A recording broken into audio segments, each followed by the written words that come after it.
Começa agora mais um Brasília ETC Cast, aqui dentro da programação do Doses Milionárias. Eu sou Marina Figueiredo, host desse bloco, e estamos aqui hoje para falar sobre um assunto que está na rotina de todo mundo, mas muitas vezes você não faz nem ideia.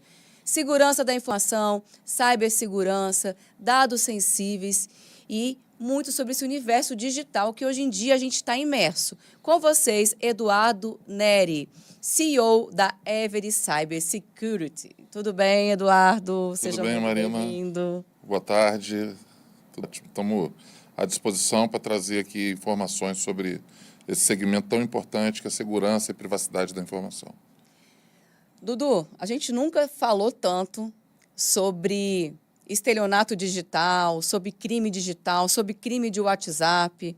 Algo que tem acontecido muito. Esses dias mesmo eu recebi uma mensagem no escritório de advocacia com a cópia da minha sentença judicial. Sentença judicial não, porque ainda não foi ainda deferida. Da cópia do processo, dizendo que eu tinha ganhado. E curioso, porque meu advogado é meu sobrinho. E ele jamais me mandaria com a foto do escritório. Eu mandei para ele, enquanto o estelionatário falava comigo, meu sobrinho falava ao mesmo tempo. Nunca esteve tão em xeque esse tipo de crime, né? Cada vez mais a nossa vida real se confunde com... Real, que eu digo é carne e osso, se confunde com digital. Os serviços de governo, os serviços de banco, né, as empresas estão cada vez mais digitalizadas, e isso faz com que a fraude ela saia um pouco das ruas, dos assaltos a bancos, por exemplo, e sigam para o mundo digital, né? E hoje a gente vê que grande parte do crime organizado, e organizado, quando a gente fala, muitas das vezes mais organizado que as nossas empresas, né, de que grandes empresas, eles migraram para o mundo digital, né? Não tem o risco de ter a arma na rua, de levar um tiro, de morrer. Os riscos, eles ficam... Normalmente, as equipes ficam em escritórios com ar-condicionado, bem treinados, pessoas de alto nível, bom nível intelectual, que eles estão o dia todo ali pensando e refazendo as formas com que eles vão cometer os crimes e obter, normalmente, vantagens financeiras, né? Eu atuo há 35 anos no mercado de segurança da informação e a gente tem visto o crescimento muito grande, posso dizer que exponencial, nos crimes. E o mercado, com as tecnologias, com as metodologias das empresas, fica o tempo todo correndo atrás. É isso que é o interessante, né? Ou seja, você consegue cessar um tipo de crime e daqui a pouco aparece um outro. Ontem mesmo eu estava lendo sobre um novo crime digital, que é o boleto, que você recebe um boleto do banco que você realmente é correto, e dentro dos sistemas ali fica um robozinho que ele troca o QR Code do seu boleto que foi enviado, né? Eu já caí pelo banco original também. E você faz o pagamento achando que está fazendo pagando aquele serviço originalmente, né? Então, cada vez mais eles estão aprimorando as técnicas. Agora, curioso isso, porque a diversidade é imensa.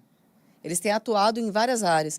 Só que algo que é muito importante, Dudu, a gente salientar para as pessoas aqui, é que se os seus dados estão ali à disposição para isso, é porque, de alguma maneira, eles vazaram. Como que tiveram acesso ao meu WhatsApp? Como eles tiveram acesso ao meu e-mail? Por exemplo, um dia desses me mandaram uma fatura da Riachuelo. Eu gosto muito de comprar roupa para os meus filhos lá. Me mandaram uma fatura da Riachuelo e eu paguei. Quando eu vi, eu tinha pagado uma fatura que não era minha. Chegou no meu e-mail, com o meu nome, com o meu CPF. Alguém vazou os meus dados? Toda hora acontece isso. Se a gente for no Google e procurar vazamento de dados, com certeza a gente vai achar alguma coisa de ontem.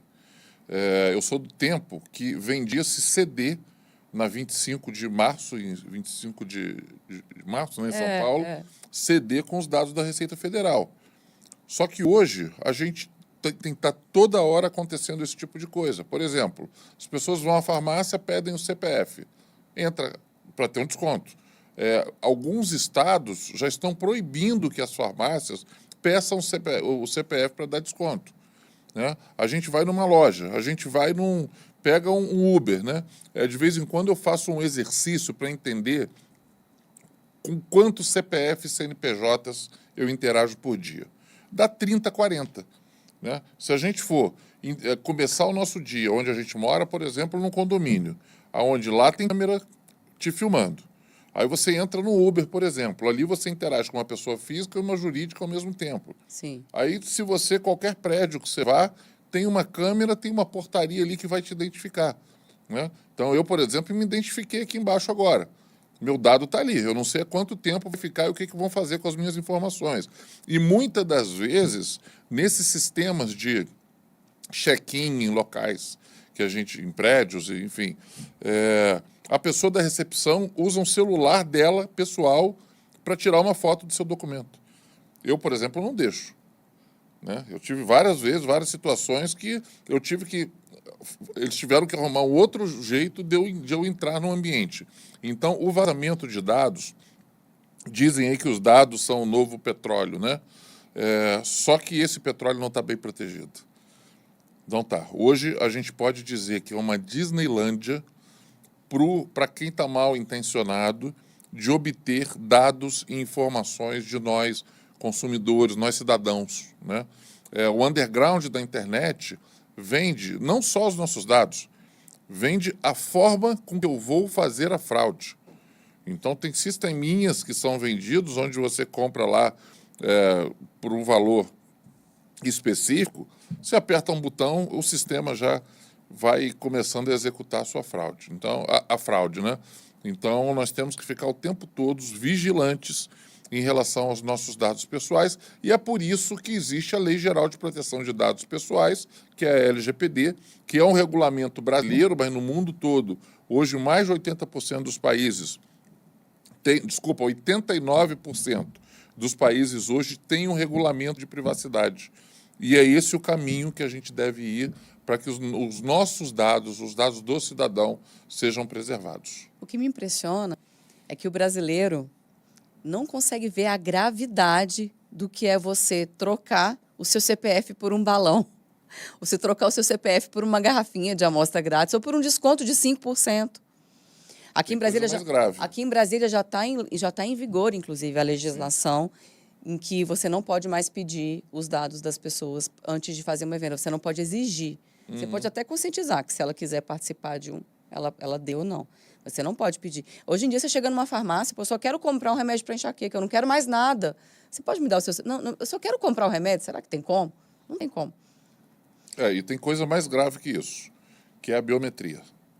Muitas das vezes, o comércio e outras situações coletam a sua biometria, tanto digital do dedo quanto a facial, para, de alguma forma, te autenticar.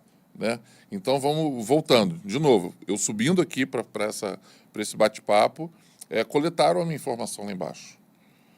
E tanto está coletada que tiraram a foto e eu entrei pela minha facial. Está guardado. Então, se eles quiserem utilizar, não estou... qualquer situação dessa, se quiserem utilizar a minha facial, por exemplo, para abrir uma conta num banco...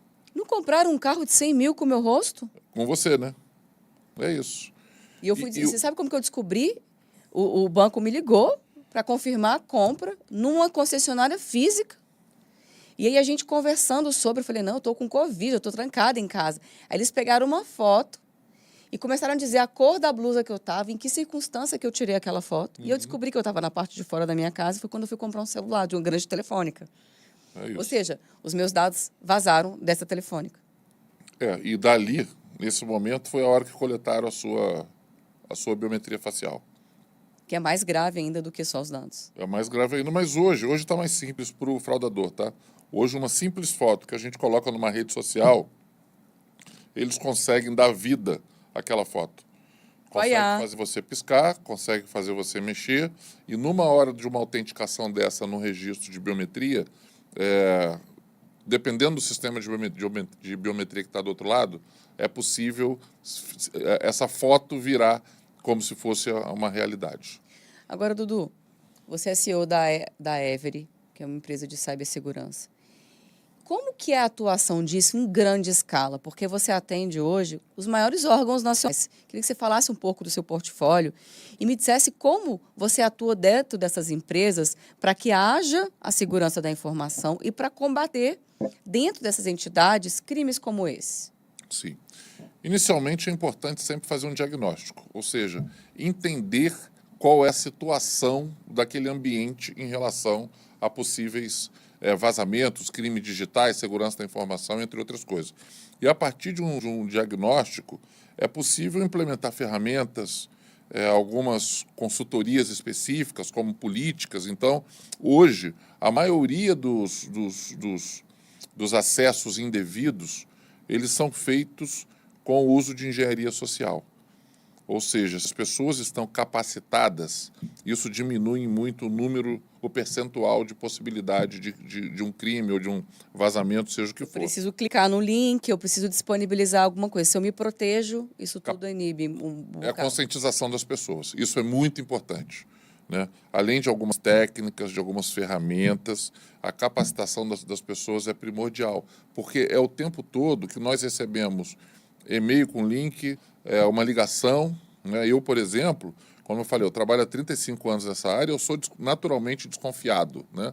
Eu recebi uma ligação do número do Itaú, do banco que eu tenho conta, fiquei 20 minutos na linha, inicialmente eu fiquei uns 15 minutos achando que era do Itaú, desconfiado, mas achando que era do Itaú. A pessoa do outro lado altamente capacitada. Você percebeu isso? Você, como é da área, você consegue ver nitidamente detalhes que mostram que o cara é um especialista. É um especialista. Então, ele tinha as minhas informações, né? Ao ponto de deixar você na dúvida, inclusive.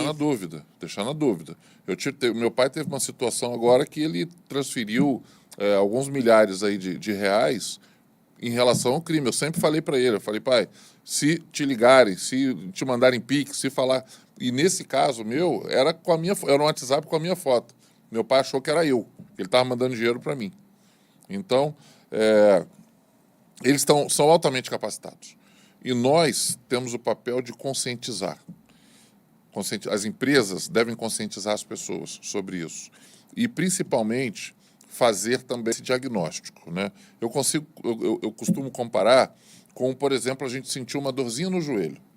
Quando a gente sente uma dorzinha no joelho, às vezes a gente vai ali, toma um remedinho e tal, a dor continua, a gente vai no médico. O médico, ele vai pedir para você fazer algum tipo de exame. A partir daí, de um laudo, a gente identifica se é uma cirurgia ou se tem que fazer algum tratamento específico, né? Então, é ir ao especialista. Tá? E uma coisa muito importante nisso é o sequestro de dados. É o ransomware, o famoso ransomware. Cada vez mais o crime organizado tem sequestrado dados das empresas e pedindo altas quantias milionárias, o que a gente tem visto é uma média de 5, 6 milhões de reais, para que ele possa liberar aquele dado novamente. Então, isso aí tem sido grave, a polícia tem trabalhado muito em relação a isso, tem quadrilhas especializadas nisso, e cada vez mais eles estão mais preparados também na negociação. Eu já participei de algumas conversas, a gente sugere nunca negociar, chama a polícia e faz o trabalho junto com a polícia, nunca pagar por um sequestro de dados desse. Nós tivemos recentemente uma grande empresa brasileira que pagou 130 milhões. Gente... 130 milhões que os dados deles estavam sequestrados. A gente muitas vezes é chamado para esse tipo de trabalho, e uma característica muito interessante até é que normalmente quando acontece isso, os técnicos dizem para as hierarquias acima, que eles vão resolver em 2 horas. Aí daqui a pouco passa 4 horas, daqui a pouco passam 2 dias, 3 dias, a média no 5º dia procurarem a gente. É quando já não tem mais recurso e os dirigentes da empresa já se sentem, não se sentem confortáveis com as respostas que estão sendo dadas.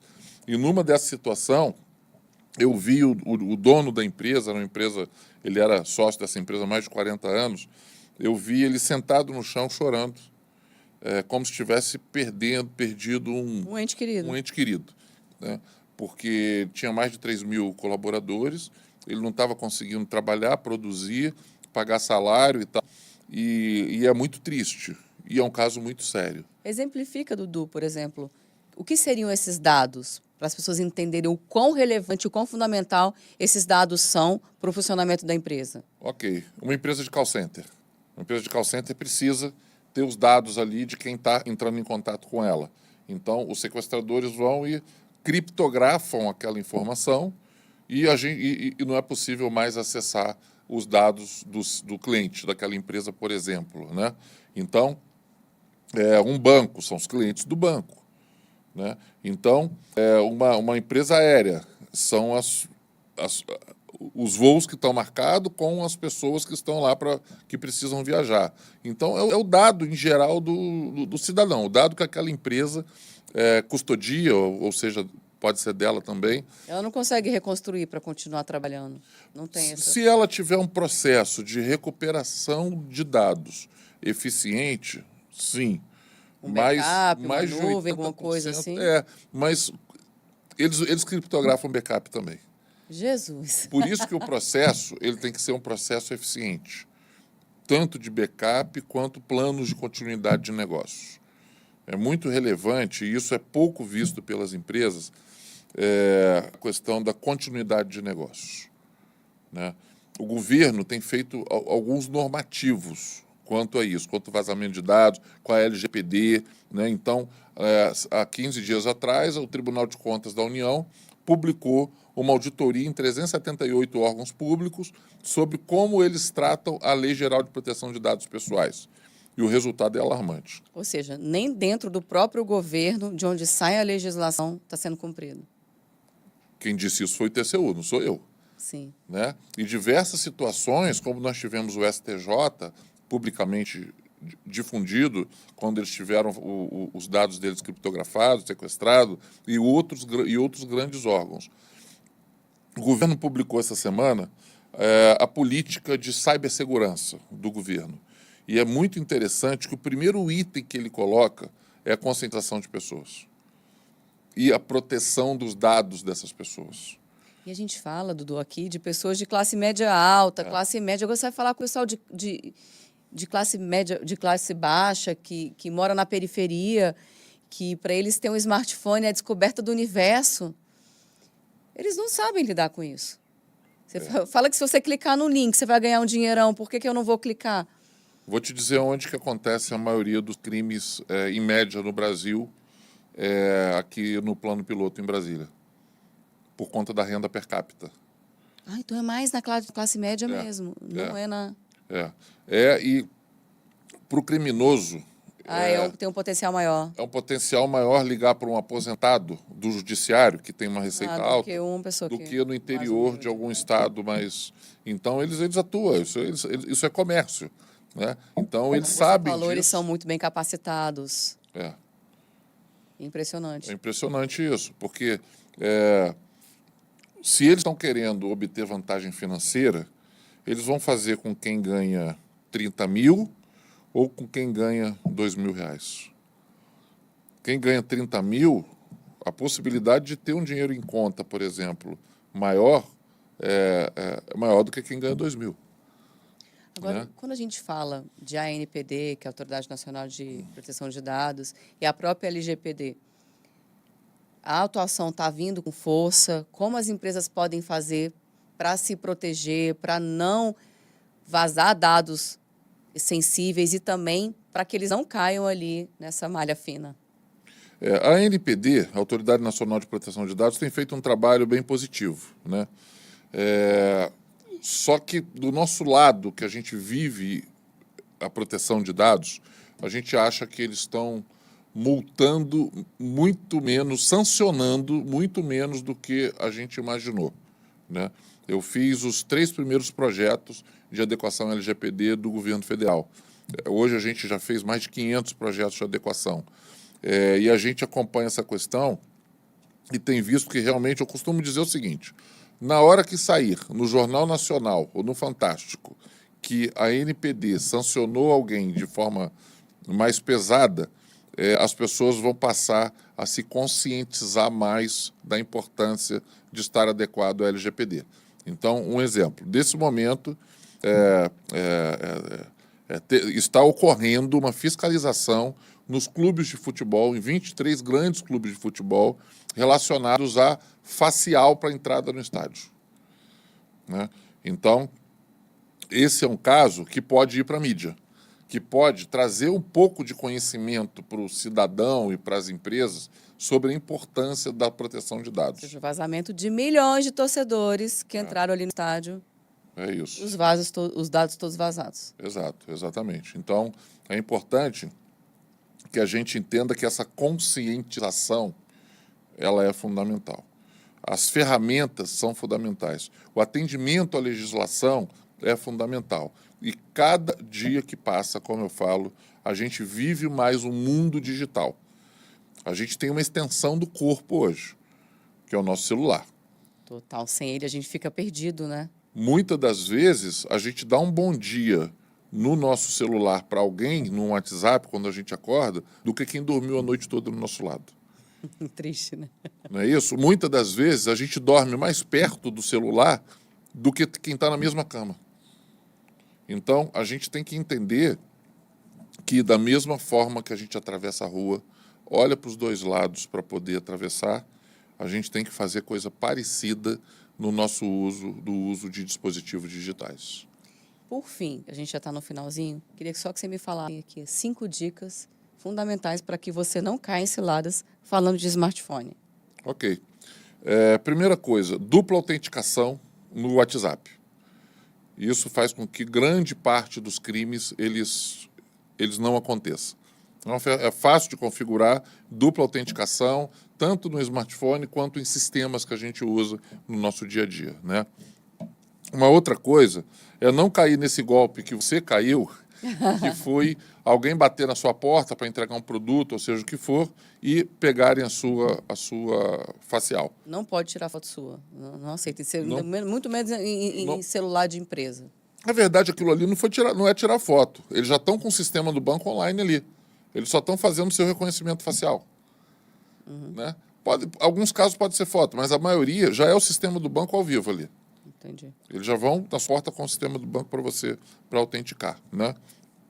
Uma outra coisa é usar senhas com caracteres especiais, senha ali de 14 caracteres, não colocar nome de time de futebol, de filho, de data de nascimento, porque hoje tem sisteminhas também que vão testar e, se tiver esses dados, eles vão conseguir autenticar naquele sistema, né? Sim. Uma outra dica é desconfie das ligações telefônicas. A engenharia social está aí. Até a voz agora Tudo. muda, gente. Até a voz. Até a voz, o vídeo, tudo muda. Voz. Consegue fazer isso tudo. Né? A outra dica é não clique em links de e-mail, né, de assuntos específicos que normalmente, por exemplo, todo mundo sabe que eu sou vascaíno, que eu sou apaixonado pelo Vasco. Então, se quiser fazer algo relacionado a mim diretamente, eles podem fazer um link, um e-mail, ou um WhatsApp, ou seja, um SMS, seja o que for, com coisas relacionadas ao Vasco. Clique aqui e ganhe uma camisa do Vasco. Então, em algumas situações é algo mais amplo, né, sem um direcionamento, e em outras situações é com direcionamento. Perfeito, Dudu.